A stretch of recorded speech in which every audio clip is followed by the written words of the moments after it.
నాన్న జ్ఞాపకంగా మారిన తరువాతే ఆయన చేసిన త్యాగాలు మనకు గుర్తొస్తాయి. నాన్న మీతో ఉన్నప్పుడే అర్థం చేసుకోవడానికి ప్రయత్నించండి. ప్రేమగా గడిపే సమయాన్ని వెతుక్కోండి.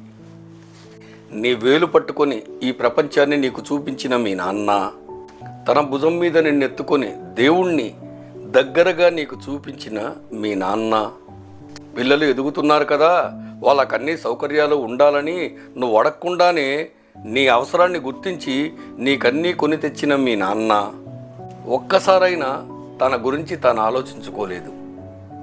అవే అరిగిపోయిన చెప్పులతో, చిరిగిపోయిన బనియన్తో, చిరునవ్వు పెదాల మీద వేసుకుని హుందాగా నడుస్తూ ఒక చొక్కాను వారం రోజులు వేసుకుంటున్న నాన్నకు విముక్తి కలిగించవా?